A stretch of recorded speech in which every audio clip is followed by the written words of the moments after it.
Hello, beautiful friends and fellow word lovers. Welcome back to Pocket of Poetry. Today's video is going to be my March wrap-up, so I'm just going to be chatting through all of the books I read in March with you guys.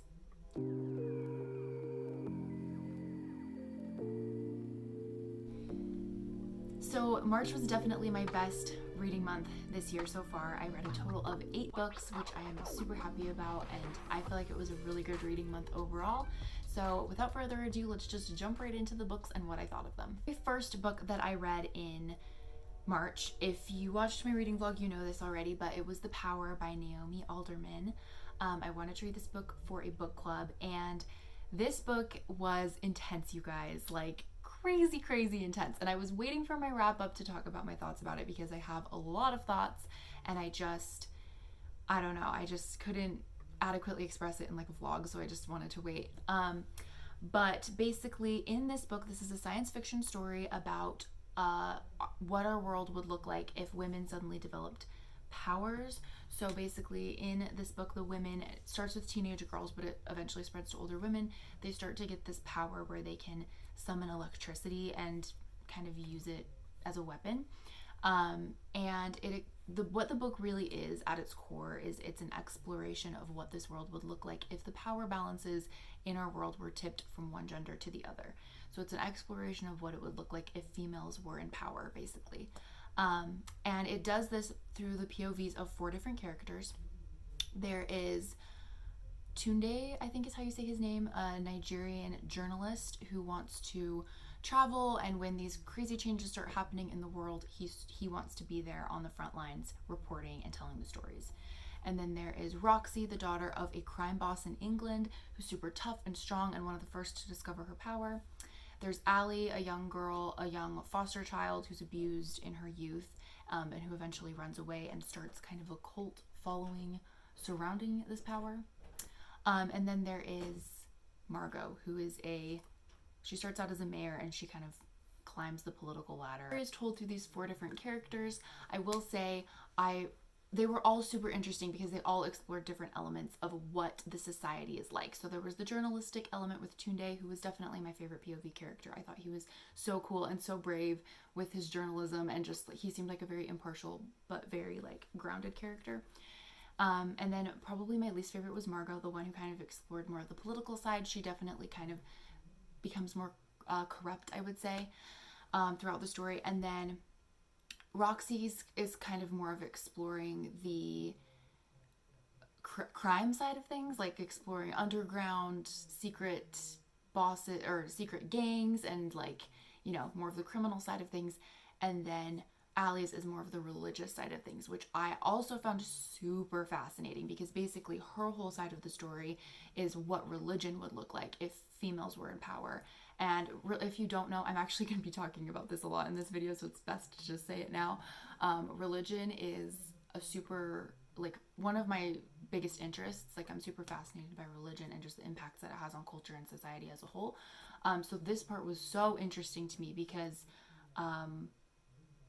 Allie's character kind of becomes sort of like a female Christ figure in a way. Like, she kind of embodies the feminine side of religion, and that becomes more dominant, whereas obviously in our world, the Christian religion is very male dominated, or not male dominated, but mainly men are the ones that tend to be in positions of power in religion. And she takes position of power and kind of starts a new religion in a way. And so it's super interesting. Anyway, overall, this book was so fascinating. So many topics in it were explored that totally opened my mind so much and made me think about things in a way I hadn't thought about them before. It was definitely a very feminist book, and I'm not the type of person who's like, oh my gosh, feminism, like I want to read all the books about feminism, and I'm not to say that I'm not interested in feminism and I don't think that it's important, because I definitely do, but it's not like I'm not the type of person that's, you know, always talking about women's rights and like reading books about that kind of thing. But it definitely opened my eyes a lot to just how male dominated our society really is, like in small ways that we don't even think about, or at least that I don't even really think about.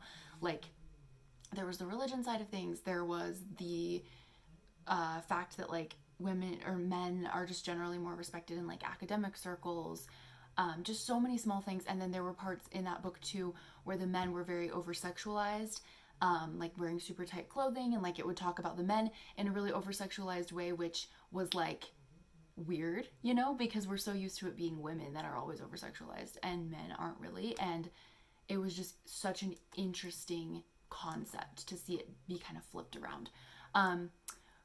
There definitely are a lot of trigger warnings for this book. This book was really violent and sometimes at some points very graphic.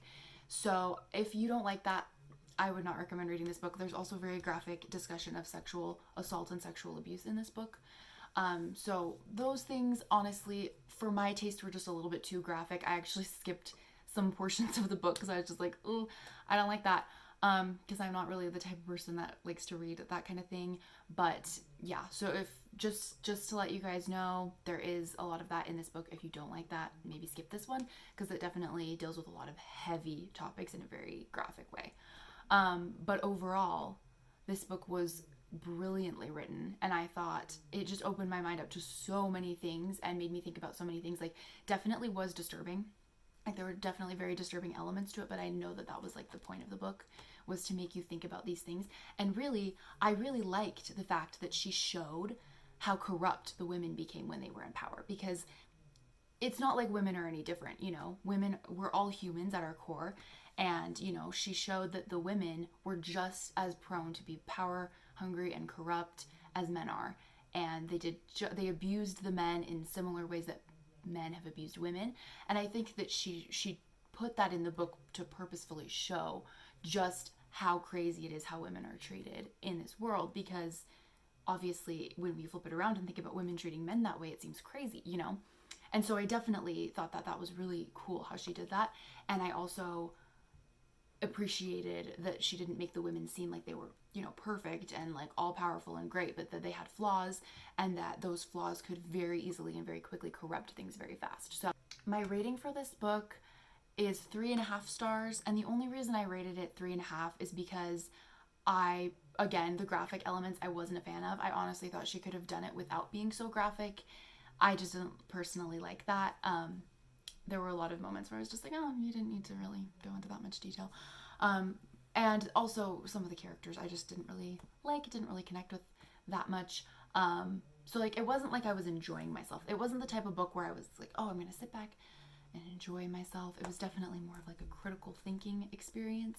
So I rated it a 3.5 because I thought it was very well written, but there definitely were elements to it that I wasn't a huge fan of. So, okay, the second book that I read in March was The Invisible Life of Addie LaRue by V.E. Schwab. If you've watched any of my past videos, well, I guess I really only talked about this in one video. If you watched my reading vlog, or if you follow me on Instagram, you know that I really liked this book. I was one of the many who adored it. And let me tell you a little bit about why.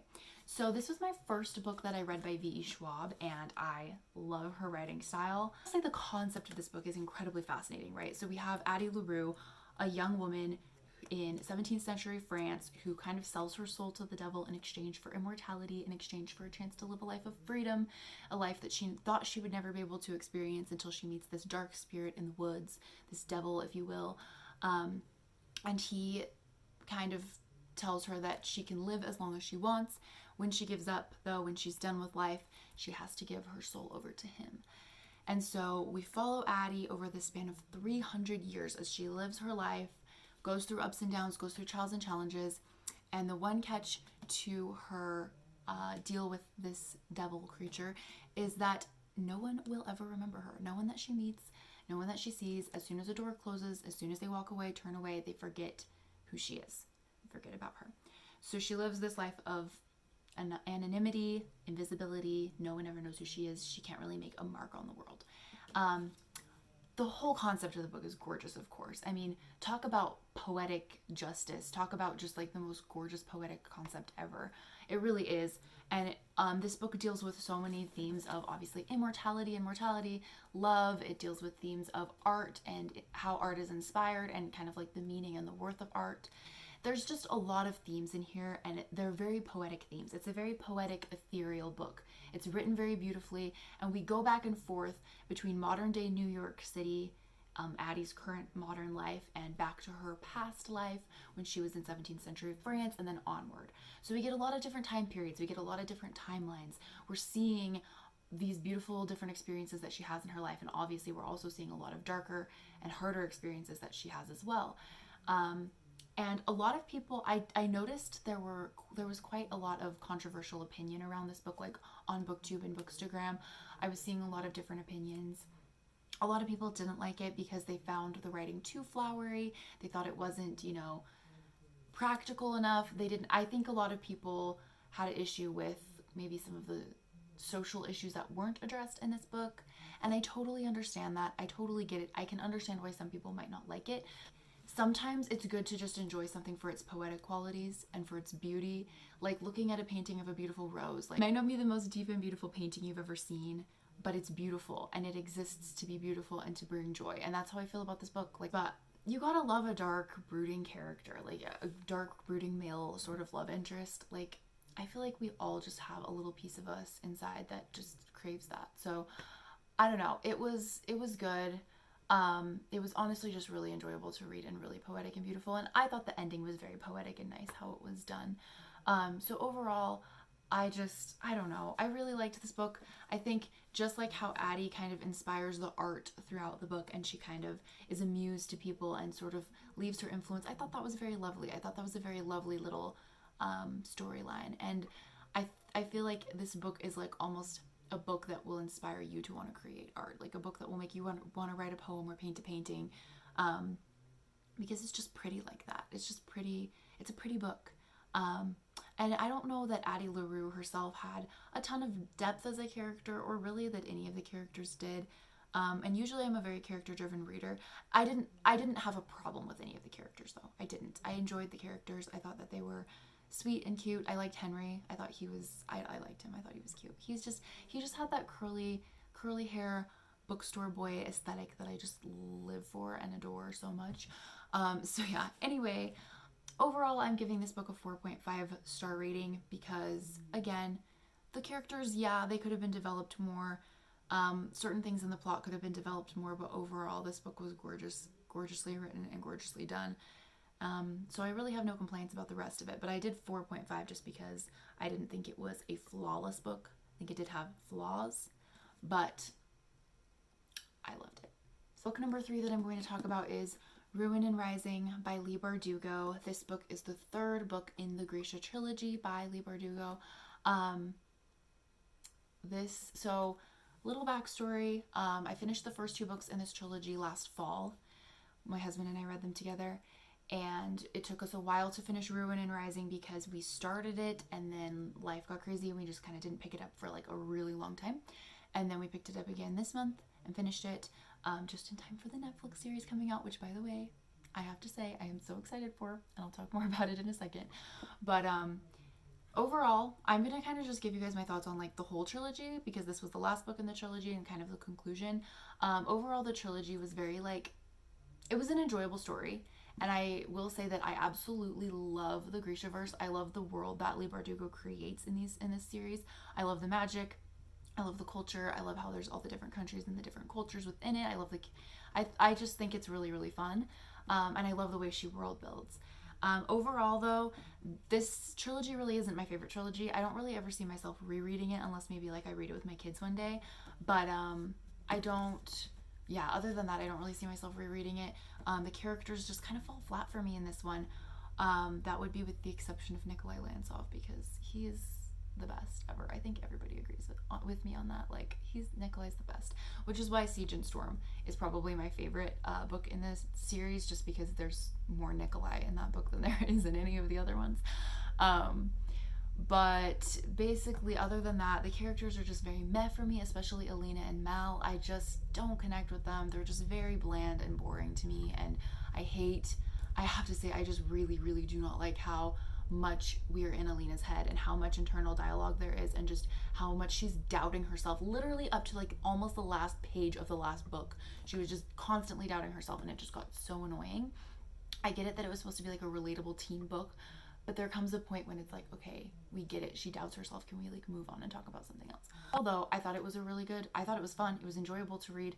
I have to say the Darkling is a very fun villain, but I was super disappointed by him in this last book. I feel like he was super strong in the first book, and then by the end of the trilogy, he just kind of like faded into a shadow. Like he was like a shadow of his former villainhood by the end. Like he didn't even really seem like he had that much motivation to be doing his own plans, if I'm being honest. Like he just kind of seemed, I don't know, he just kind of disappointed me in the last book.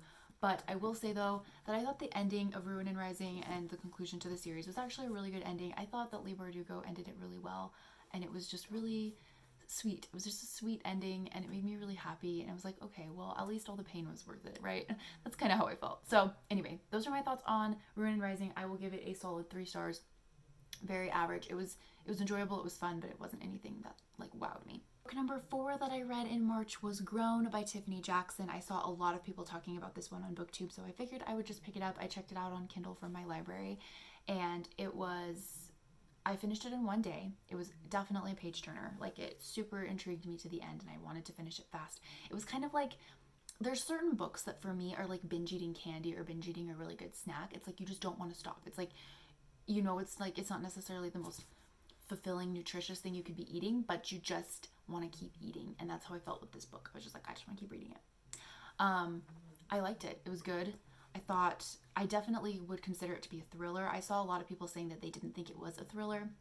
And I'm not really the type of person that reads thrillers very often, so I'm not super knowledgeable or educated on thrillers, but for me at least, it was very thrilling, and I was definitely like on the edge of my seat, like what is going to happen. So if you don't know what this book is about, we follow a 17-year-old girl named Enchanted who dreams of being a singer one day, and one day through happenstance she meets a very famous singer named Corey Fields in his late 20s, and he decides he's going to take Enchanted under his wing, mentor her, and kind of get her started in her music career.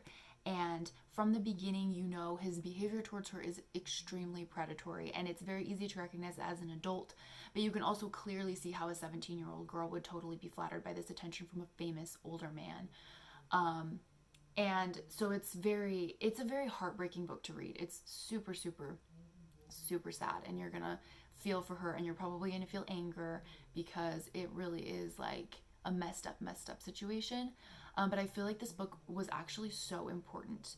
I think it's super important for teens to read books like this to bring awareness, because so many situations like this do happen in real life. Good to know the warning signs, and I feel like this book laid it out very clearly. Like, it might have been a bit over exaggerated, but not too over exaggerated, because crazy stuff like this happens in the world every day.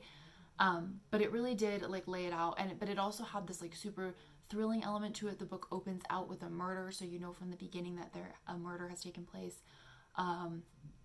So that's definitely like super thrilling, super intriguing, page turner. And honestly, just the juxtaposition of just how innocent and sweet Enchanted was with just the horrible situation that she was in, I found it super poignant. So it was a good book. Overall, like it didn't stick with me like so hard. Like, it wasn't like the type of book that I'm going to keep thinking about for weeks. But it was a good book, and I definitely would recommend it to especially teenagers, just because I feel like it's educational, it's important. Overall, I rated a solid 3 stars. Again, I thought it was good. I enjoyed reading it. It wasn't anything like writing wise, it wasn't anything that I was obsessed with, but I found it good overall. Number 5, this book is very, very personal to me, so talking about this on the internet is going to be interesting because I've never discussed this on my channel or really publicly on the internet at all.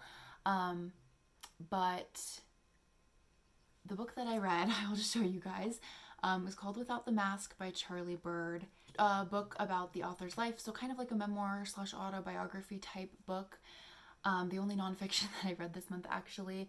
And in this book, Charlie talks about his experiences growing up as a gay member of the LDS Church. And he talks about his experiences coming out, his experiences like going through discovering things about his sexuality, and just going through the whole process of being gay in an intensely religious environment, and just what that does to you. And this book changed my life. straight up. I guess I grew up religious. I actually also have been a member of the same church that Charlie Bird is a member of, and I am still.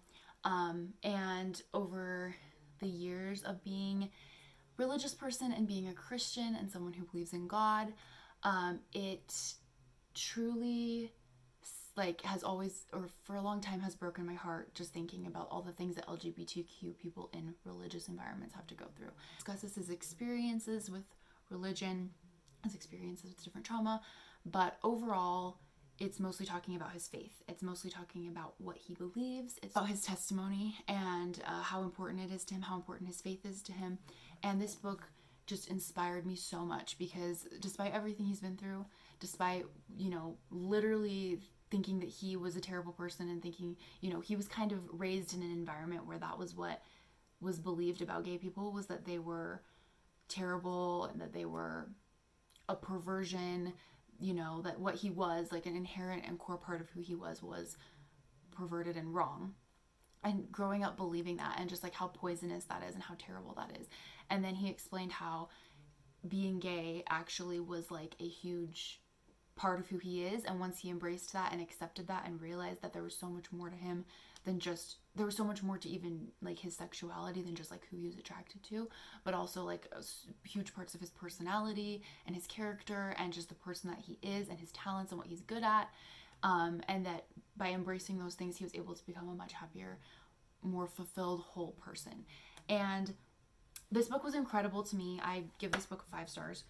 This book was incredible to me because for 2 reasons. The first was just how affirmative it was of LGBTQ, because I am super, super supportive of the entire LGBT community. Like, so there's so much just misunderstanding and misinformation out there in the world, and it just drives me crazy because I can't help but think like that is who they are. That's how they're born. Like, you can't change how you're born. You can't change who you are. So just, and you shouldn't have to, because there's nothing wrong with it.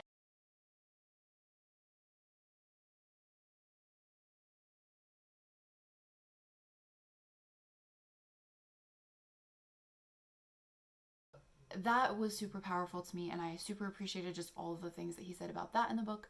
And then it was also super important to me because of the elements of faith and religion that were discussed in this book.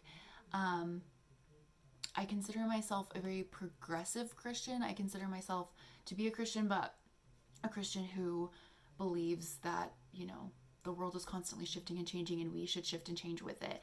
And we should just do what Christ would actually do if he were on the earth, and love everybody and care for everybody and not be bigoted and not be hateful and not be terrible. So just feeling like despite certain issues that you might have with your religion, you can still be true to yourself, but also be true to your faith, if that makes sense. And I was just so encouraged by that in this book. So anyway, that was like a really personal rant. Wanted to talk about it because it's super important to me, and I want to use this channel as a platform to talk about things that are important to me. I want to use this channel as a platform to discuss things that are relevant and that are important, and this book is relevant and it's important. And if you're religious, if you belong to any kind of Christian religion, if you've ever felt conflicted in your faith about LGBTQ issues, please read this book, because I actually 100% would recommend it to anyone. It doesn't matter what your religion is. If you've ever experienced that, I would recommend this, because it just taught me so much and opened my eyes so much. And I know that there are a lot of people out there who experience cognitive dissonance with their faith because their church is telling them one thing and their heart is telling them another thing. And I just want, if that's you, if that's how you're feeling right now, I just want to encourage you and let you know that it is 100% possible to hold on to your faith, love God, and also be true to those things that your heart is telling you. So anyway, again, sorry about the super long rant. Number 6, by complete coincidence, is Six of Crows by Leigh Bardugo. Guys, what to even say about this masterpiece of a book? What is there to even say? Like, what words can even describe just what a freaking masterpiece this book is? Like, I adored it so much.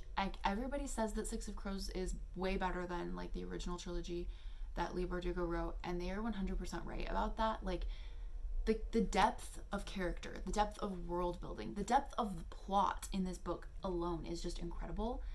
Basically, if you don't know what Six of Crows is about, the plot is a heist plot. We follow 6 characters who are kind of this ragtag crew growing up in the rough streets of Ketterdam, which is this, fantastical fantasy city in the Grishaverse. And they get offered this job to do this really impossible, fantastical heist. And they, Kaz Brecker's the main character. He assembles his team to go in and do this heist and perform this mission. And the book is about these characters and what they go through in order to perform this mission, and the danger that they go through, the character development that they go through. And it's just overall an incredible, incredible book that I literally recommend to anyone, especially if you like fantasy. This is a YA book, but is 100% a book that adults should and could also read, because just the character development alone, you guys, the characters in this book are so freaking lovable.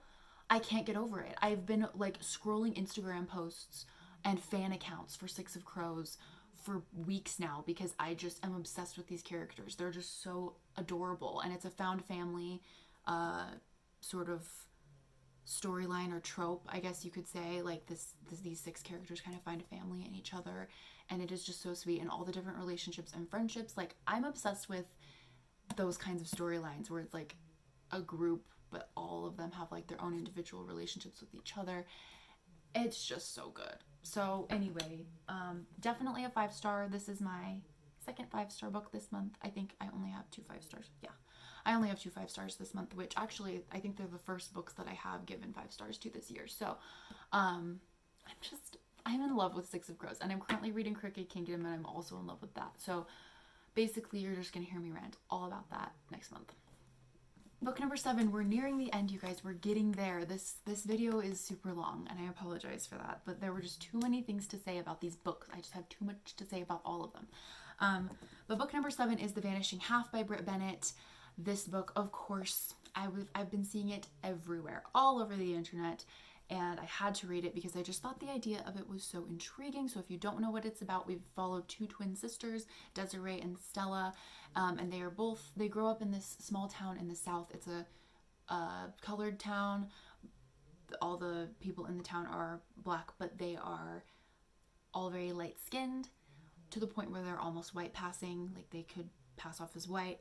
And in this book, or in this town, in this community, lightness is prized above everything, and they kind of sort of in a way breeded together to make as light of Black people as they possibly could.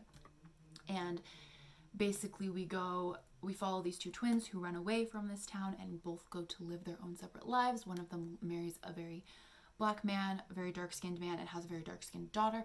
The other one tries to passes off as white, marries a white man, and has a white daughter. And so it shows the 2 different lives that they lead. So overall, this book was really good. I super enjoyed it. The character development was excellent. The writing was raw in a very heartbreaking way. It was super, super raw. And I feel like stories like this are best told in a way that's very raw. It was super sad, honestly. It was a sad story. It was a story about twin sisters getting separated and family getting separated and kind of tearing apart, all due to racial inequality and racial issues, because, Stella, the one sister, chooses to pass off as white because she's like, why wouldn't I? If I could, why wouldn't I? Why wouldn't I want to have a privileged life and be treated like a white person? And it's so heartbreaking. Just even the thought, just even the whole concept of it in the first place, that she even felt that way, that they were even in this society that just prizes light skin above everything else, is heartbreaking in and of itself. But then just everything that happens after that is so, so heartbreaking and sad. And it was definitely a very broken book. It was broken, but in a way that was very, just very eye-opening. And I really liked the character. I especially liked the daughter's characters, because we follow the 2 twin sister storylines, and we also follow their daughter's storylines. And I really liked both of the daughter's storylines, but especially Jude, the daughter of Desiree, the dark-skinned daughter. And I don't know, I just really liked her story. Something else that I found super interesting about this book was that Jude actually dates a trans man, which I didn't know that this book was going to deal with that topic at all, but I really appreciated that it did, because I have never actually read a book with like a transgender character before. This was my first time, and I found it super eye-opening, and it was good to like see that, you know, to see the experience, or to read about the experience of a transgender person. So my rating for this book is going to be 3.5 stars, and the reason that I'm rating it that way, I don't know, the writing itself I wasn't obsessed with it. I wasn't obsessed with the writing. I wasn't really obsessed with the characters either. Like, I would say Jude was probably my favorite out of all the characters. This book was just a little bit like bleak. It was a very bleak book. Like, it had a very bleak vibe to it. It wasn't so much sad and poetic and gorgeous. It wasn't like a book that makes you bawl and cry, but it wasn't a book that makes you like happy and uplifted. It was just kind of a book that leaves you feeling just like bleak about life.